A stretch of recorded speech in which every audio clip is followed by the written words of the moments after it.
Allô la planète. De retour de festival Van Life Expo 2023 au Parc Expo à Rennes.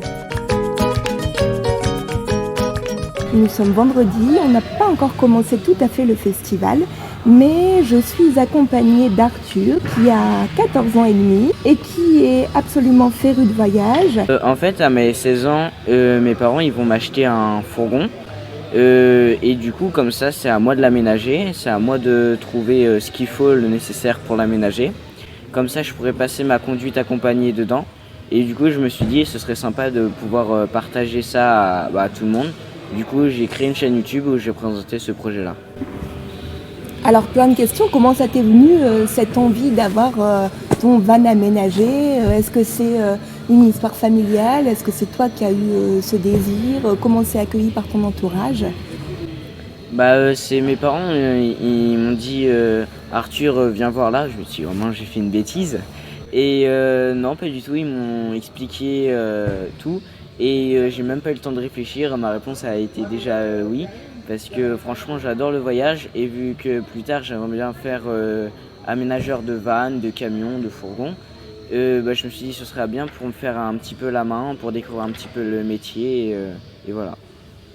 Tes parents, ils vivent eux-mêmes dans un van? Oui, on vit pas dans un van, mais on vit dans un camion. C'est un Mercedes 814 et on l'a aménagé il y a quelques années. De base, c'était pour les vacances. Et puis au bout d'un moment, on s'est dit on va y vivre sur les routes. De base, on devait essayer qu'une seule année, voir si ça nous plaît ou pas. Et ça nous a plu à tous les quatre. Et du coup, ça fait environ 3 ans qu'on vit sur les routes. Tous les quatre, ça veut dire qu'avec également un frère ou une sœur? Oui, j'ai une petite sœur qui s'appelle Capucine et j'ai un chien qui s'appelle Nestor. D'accord. Et alors, qu'est-ce que vous avez sillonné comme route? On a fait une quinzaine de pays. On a fait quelques voyages. On a fait la Belgique. Je me souviens plus du nom. Le Pays-Bas. Les Pays-Bas. Ouais, c'est ça. L'Autriche, l'Hongrie, l'Italie, la Serbie, la Bulgarie. La Bulgarie, on l'a juste traversée pour aller en Turquie. Après, on est revenu par la Grèce. On a remonté en Albanie, Albanie, Monténégro, Bosnie, Croatie, Slovéquie, le petit pays à côté. Bah dis donc, ça fait une sacrée liste, c'est incroyable, en plus en peu d'années quand même. Et alors, est-ce que tu aurais un souvenir en particulier à partager, quelque chose qui t'a marqué, le fait de voyager comme ça, d'être sur les routes? Franchement, si j'ai bien aimé vraiment la Turquie. Les gens ils sont vraiment en or, ils sont super sympas et ça donne une leçon de vie en fait, parce que ici en France c'est pas du tout comme en Turquie. En Turquie on t'invite à manger chez eux, limite on te demande si on veut du bois pour le poêle et tout, ils sont vraiment gentils. Donc c'est l'hospitalité qui t'a avant tout marqué? C'est ça, et surtout les beaux paysages. Les paysages aussi, alors c'est sûr, ouais, on imagine. Est-ce que tu pourrais nous faire une petite description comme ça, à la voix, une description sonore? C'est-à-dire? Décrire le paysage, un paysage qui t'a marqué? Moi j'ai bien aimé en Turquie, le nom c'est Şerali, c'est une espèce de petite ville. On était avec des amis et sur une montagne on avait des espèces de ruines de châteaux et c'était vraiment joli. Après il y avait les flammes éternelles au même endroit et c'était vraiment joli. Après la Turquie c'est très joli, mais il y a des paysages qui sont vraiment encore plus beaux dans d'autres pays. Et comment ça se passe le quotidien alors pour un adolescent de 15 ans qui est comme ça dans un camion ou sur les routes, par exemple pour l'école? L'école on a 2 heures par jour le matin, donc c'est de 10h à midi en général. Sauf si on doit faire une balade le matin, dans ce cas-là on fait l'après-midi, on s'adapte un petit peu. Et après, du coup le reste de l'après-midi on est libre. On doit faire la vaisselle le midi, un jour sur deux avec ma soeur. Et puis c'est à peu près tout. Donc ce sont des cours en ligne ou comment ça se passe?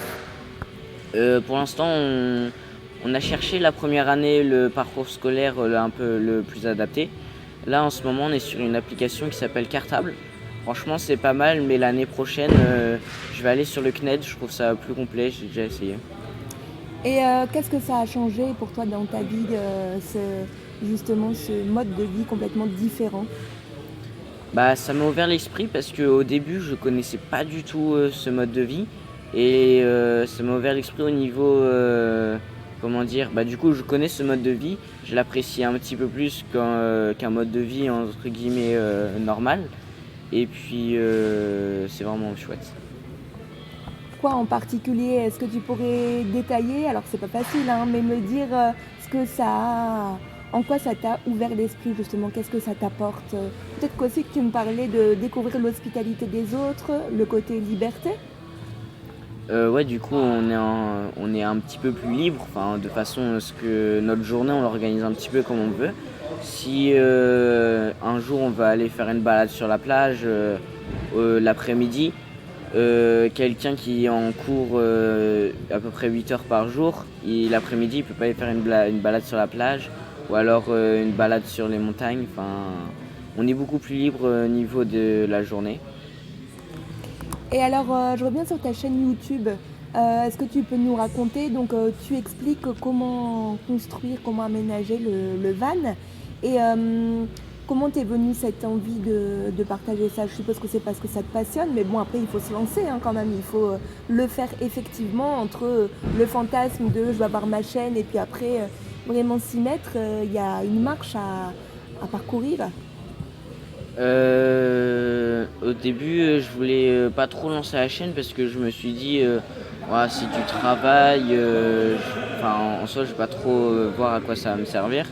Et mes parents m'ont dit, si, t'inquiète pas, ça va être cool et tout. Du coup, pour l'instant, j'ai qu'une seule vidéo parce que la chaîne, elle a pas très longtemps. Cette vidéo a plutôt bien marché, j'ai quand même été surpris. Et là, ce week-end, il va y en avoir une autre qui sort cette vidéo. Est-ce que tu peux nous donner alors des indications, justement des conseils pour les auditeurs qui voudraient se lancer dans l'aventure du van ou du camion? Faut oser.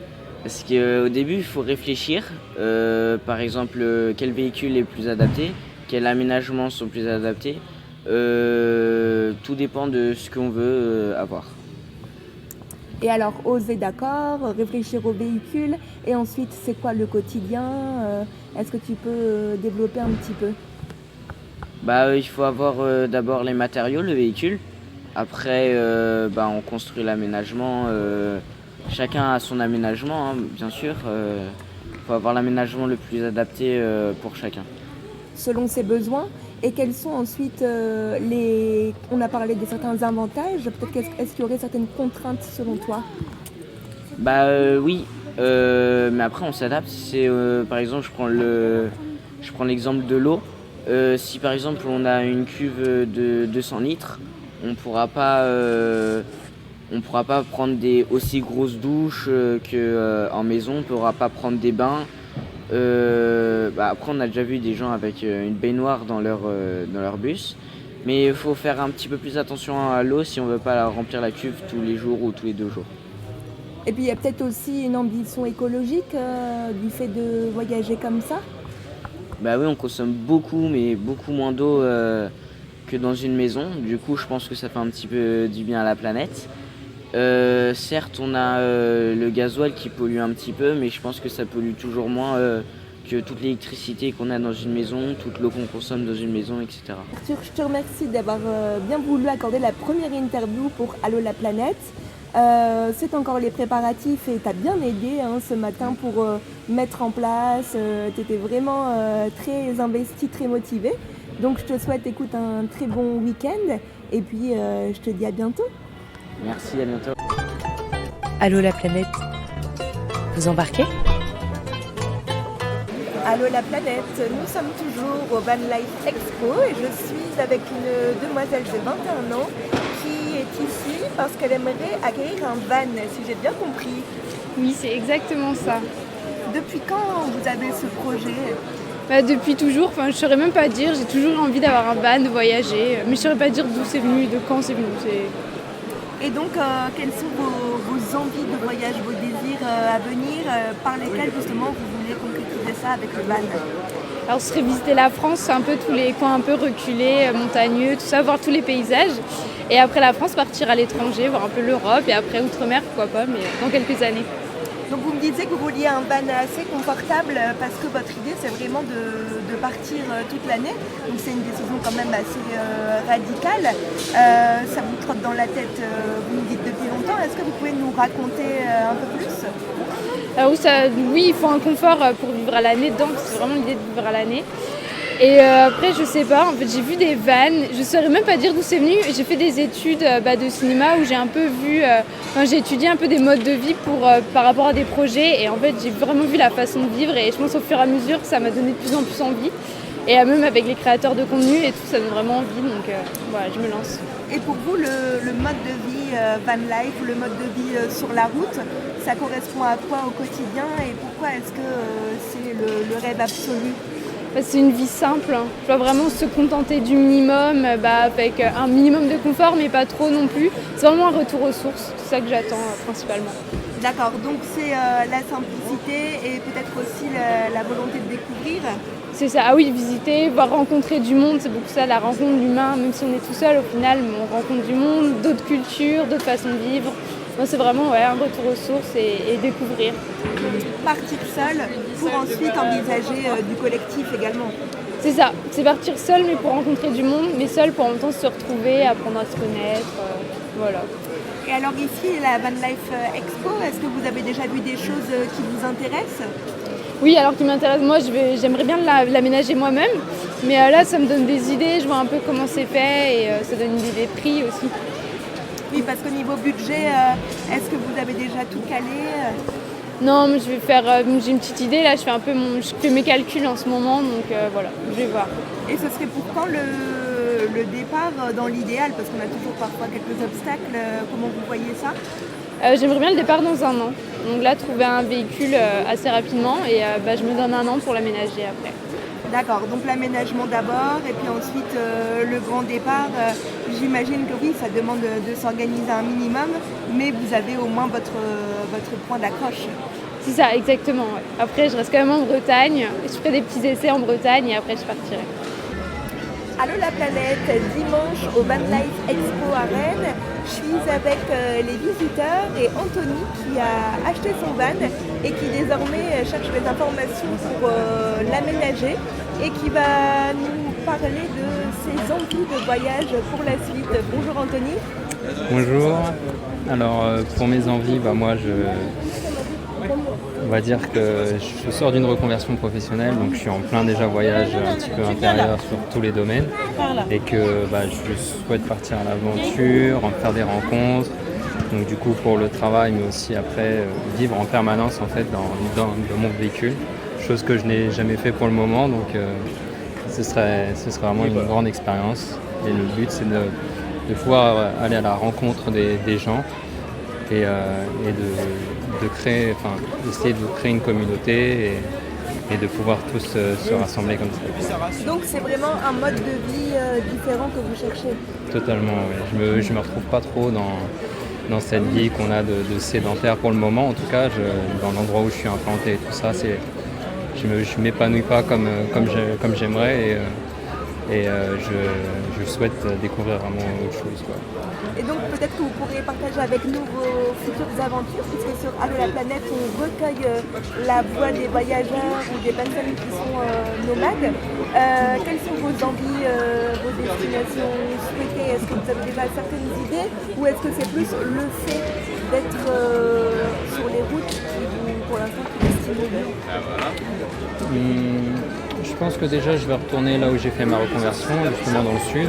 J'étais à Tarbes au bord des Pyrénées où c'était vraiment magnifique. Moi qui suis plutôt à côté de la région parisienne, et les montagnes et tout ça, la nature, ça n'a rien à voir, quoi. Donc, j'aimerais bien retourner là-bas pour revoir des gens que j'ai rencontrés là-bas et aussi participer pour le travail à des chantiers participatifs, de l'intérim et tout ça. Justement,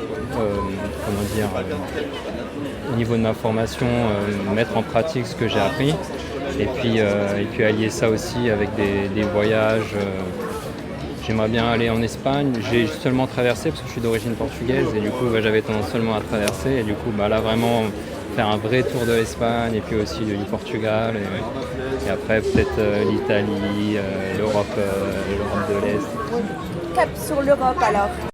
Allô la planète, nous sommes dimanche, toujours au Van Life Expo à Rennes et je suis avec le public puisque je viens de rencontrer Yvan qui a commandé son van. Bonjour. Bonjour. Alors est-ce que vous pouvez nous dire justement comment ça s'est passé, la décision de se procurer le van et puis ensuite quelles sont vos perspectives de voyage pour la suite? Eh bien, il y a 2 ans, avec ma femme et mon fils, on a loué un van pour 3 semaines. Voilà, et on a fait l'intérieur de la France. Et on a apprécié la van life.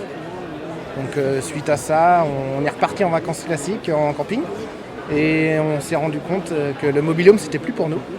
Qu'on avait envie d'aventure, donc on a décidé de sauter le pas et au mois d'octobre l'année dernière, on a commandé un van. Donc là, le van est commandé et vous allez l'obtenir en octobre prochain.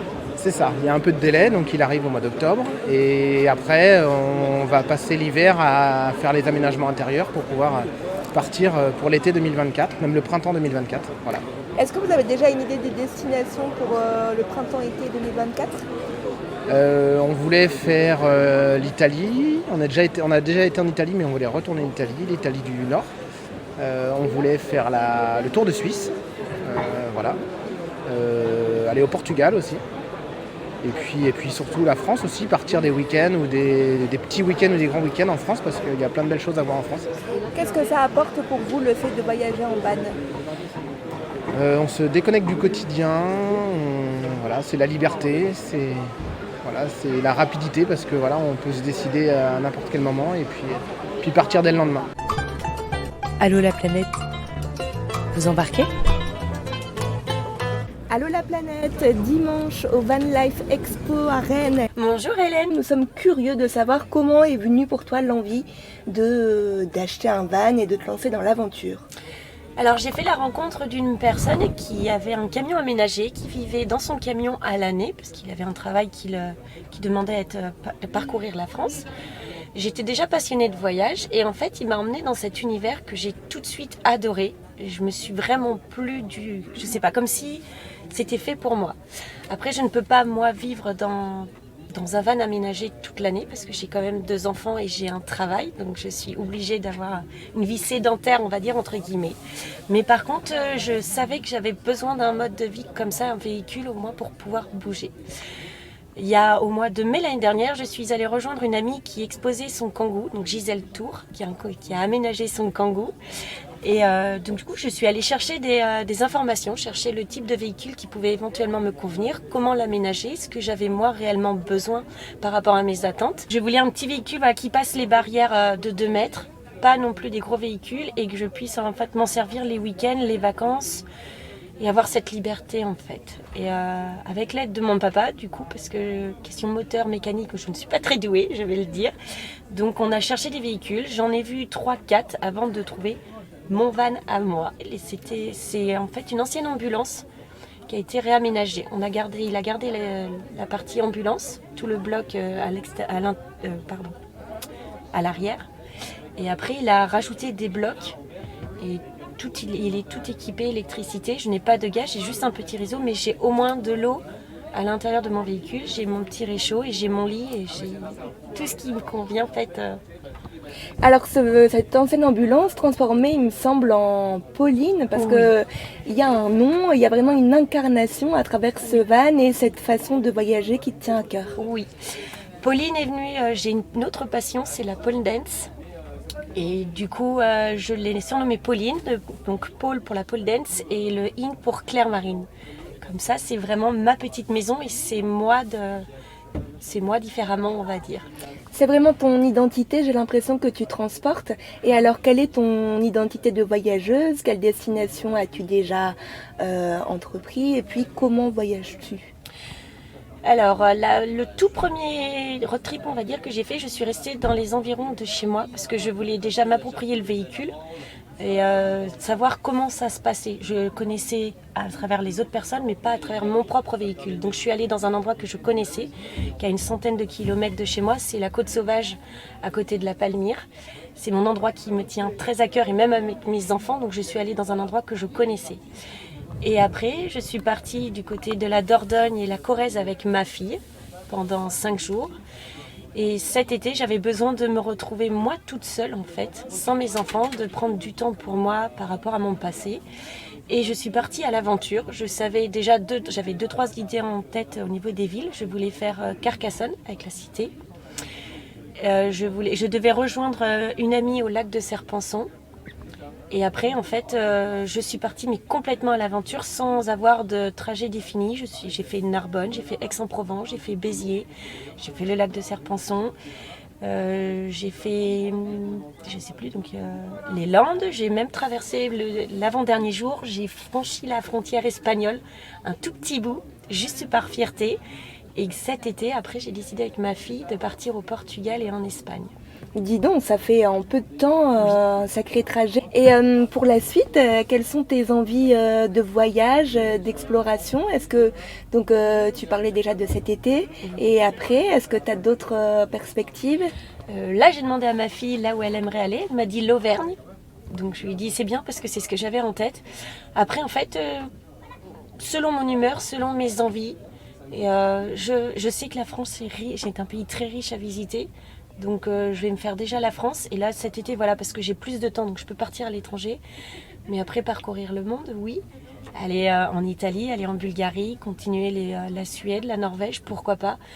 Mais y aller petit à petit. Je vais pas me lancer dans une aventure de 3000 km tout de suite. Je vais quand même, j'y vais par étapes. Et puis tu disais que ce qui te tenait à cœur aussi, c'était de mettre en valeur les commerçants du coin, de voyager de manière éthique, en quelque sorte, que c'était ça aussi ton point d'ancrage, en plus du van et de cette liberté dont tu nous parles. Oui, effectivement, en fait, avant de partir, je prends plein de produits secs, mais qui viennent de chez moi. Donc ce qui peut être gâteaux, pâtes, riz, des conserves. Et après, par contre, tout ce qui est frais, je l'achète. J'essaie de faire les marchés parce que j'adore les marchés. J'adore de connaître les producteurs, leur culture, parce que chaque département a ses propres produits régionaux. Donc j'adore faire les marchés. J'achète sur place, comme ça je consomme le jour. Et voilà. Et j'ai un petit frigo, enfin une toute petite glacière qui me permet de conserver les yaourts, le beurre, le fromage, et c'est ça. Mais d'acheter vraiment le plus local possible quand je pars en road trip. Bon bah écoute, on te retrouvera avec plaisir sur Allô la planète pour partager tes futures destinations, si tu le veux bien. Et puis je te remercie beaucoup d'avoir partagé ce petit moment et surtout cette envie de continuer à travers le van tes aventures. J'ai dit, moi, juste une chose, il faut se lancer, il ne faut pas avoir peur. Et c'est juste une vie extraordinaire de cette liberté. Et on est une communauté, parce qu'on peut dire quand même qu'on est une petite communauté, une famille. Et il n'y a pas de mots en fait. Juste ça se vit. Ça se vit, ça se ressent. Allô la planète. De retour de festival Van Life Expo 2023 au Parc Expo à Rennes.